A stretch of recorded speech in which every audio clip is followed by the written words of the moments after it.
لگا دی کہ بقیت اللہ خیر لکم ان کنتم مؤمنین، ایک وجود ہے جسے خدا نے آج تک باقی رکھا، یہ وجود تمہاری زندگیوں میں خیر لائے گا، برکت لائے گا، لیکن ایک شرط لگا دی، جب تک تمہارے اندر قدرت ایمانی داخل نہیں ہو جاتی۔ ایمان کا مطلب کیا ہے؟ کہا کہ خلقت بشر کا مطلب ہے کہ بندہ اللہ کی عبادت کرے۔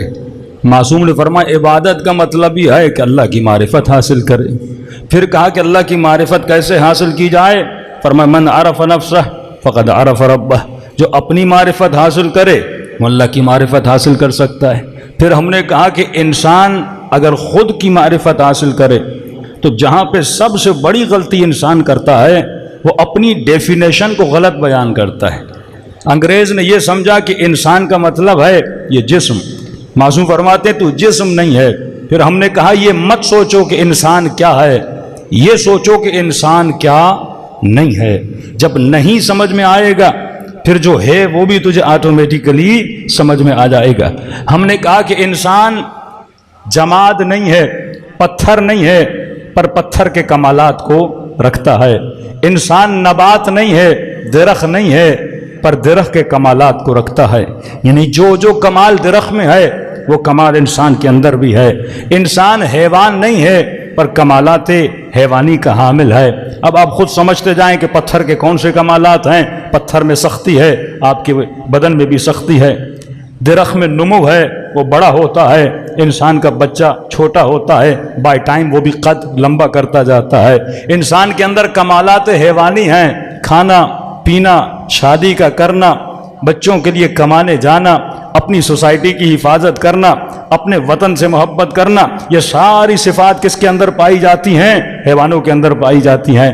کہاں سے سرحد انسان اور سرحد حیوان جدا ہوتی ہے؟ تو فرماتے ہیں ایک کمال خدا نے تجھے دیا ہے، حیوان کو نہیں دیا۔ وہ کون سا کمال ہے؟ کہ 1000 سال پہلے شہد کی مکھیاں جیسا چھتا بناتی تھیں آج بھی ویسا ہی چھتا بناتی ہیں۔ 1000 سال پہلے چڑیا جیسا گھونسلہ بناتی تھی آج بھی ویسا ہی گھونسلہ بناتی ہے۔ ان کی بناوٹ میں ترقی نہیں ہے، جو سکھا دیا گیا اسی پہ وہ چلتے ہوئے آ رہے ہیں، جو بتا دیا گیا اسی پہ وہ چلتے ہوئے آ رہے ہیں۔ یعنی ان کے علم میں ترقی نہیں آتی کیونکہ ان کے اندر کمال بشری اور کمال انسانی نہیں ہے۔ کمال انسان کیا ہے؟ کہ انسان لامحدود تربیت پانے کی صلاحیت رکھتا ہے۔ حیوان محدود تربیت پاتا ہے، لامحدود تربیت نہیں پاتا۔ اب اگر کوئی یہ کہے میں انسان اس لیے ہوں کیونکہ میں نے شادی کی ہے، یہ انسان کی غلط تعریف کر رہا ہے۔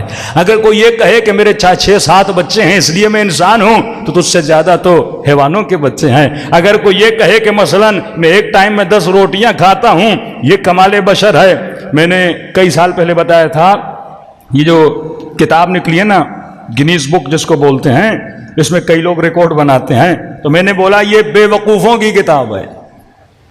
وہ کمالات اس میں جمع کیے جاتے ہیں جو کمالات بشری نہیں ہیں، کمالات حیوانی ہیں۔ مثلا ایک خاتون نے ریکارڈ بنایا کہ اس نے ایک ٹائم میں 27 برگر کھا لیے۔ ایک پاکستانی تھا، پنجاب سے اس کا تعلق تھا، اس نے اپنے سر سے 1000 اخروٹ توڑ دیے۔ اب یہ اس کا کمال تھا۔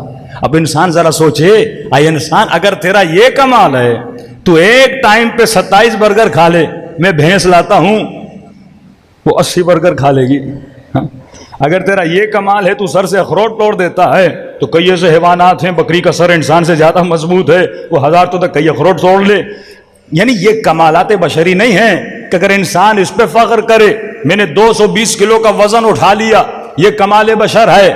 تجھ سے زیادہ وزن تو گدھا اٹھا لے، تجھ سے زیادہ وزن تو ہاتھی اٹھاتا ہے، یہ کمال بشری نہیں ہے۔ کمال بشر یہ ہے کہ تو علی کے سامنے سلمان بن جا۔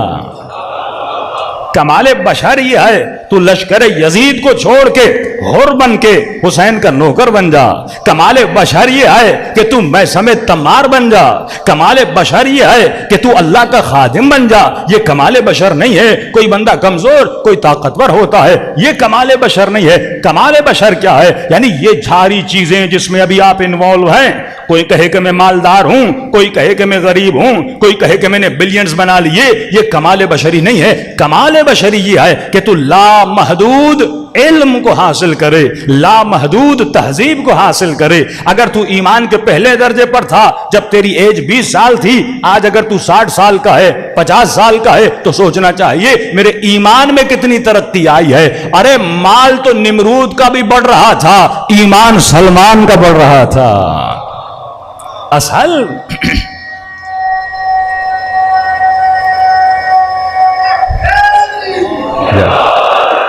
اصل کمالات بشری کیا ہے، اس کی طرف توجہ کر۔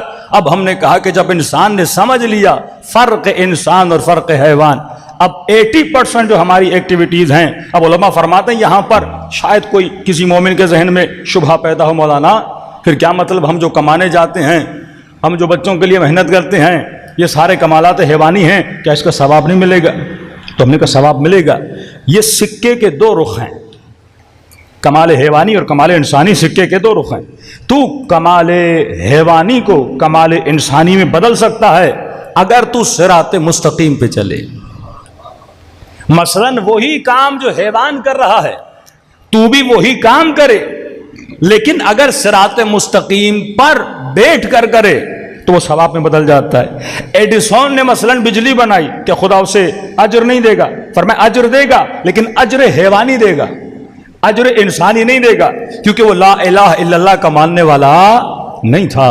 لیکن اگر تو راہ خدا میں، حدیث کے جملے ہیں الشیخ فی عیالہ کالنبی فی امتہ، جب کوئی بندہ اپنے بیوی بچوں کے لیے کمانے جاتا ہے، رزق کی حلال کی تلاش میں جاتا ہے، فرماتے اس کی مثال ایسے ہے جیسے نبی اپنی امت میں تبلیغ کرنے کے لیے جاتا ہے۔ دوسری حدیث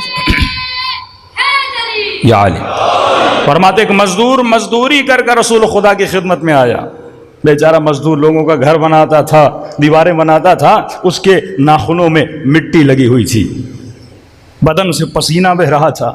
رسول نے اس کے ہاتھوں کو اٹھایا، اس کے ہاتھوں پہ لگی ہوئی مٹی کا رسالت مآب نے بوسہ لیا، اور اس کے بعد فرمایا جو رزق حلال کی تلاش میں جاتا ہے، اے مومن اس کے بدن سے جو پسینے کے قطرے گر رہے ہیں، یہ پسینے کے قطرے نہیں ہیں بلکہ تسبیح خدا کے دانے ہیں۔ یا